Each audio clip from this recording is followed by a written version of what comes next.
Қайырлы кеш оқырман. Бүгін болса Айдағаға жауап бергендей, Нұрдәулеттің интервью шыққан болатын. Ол болса өз шындығын айтты. Нұрдәулет интервью шыққаннан кейін Инстаграм желісінде Айдадан кешірім сұрады.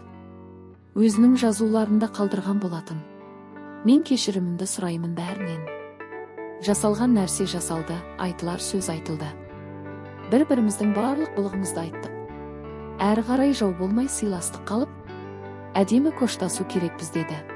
Осындай интервьюді беріп қойған үшін шын жүректен басым дейіп кешірім сұраймын. Айданы осы уақытқа дейін мен боқтағанымды және де жаңағыдай қолынан ұстап отыр деп жұлқылап физически қалай айтсам ұрмасам да сөйтіп жұлқылағаным үшін шын жүректен кешірім сұраймын. Ал интервьюға берген сөздерінде айтқаны 70% ажырасу, 30% қосылу деген ойда екен.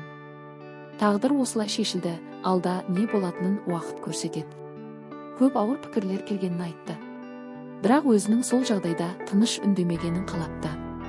Сіздер қалай ойлайсыздар?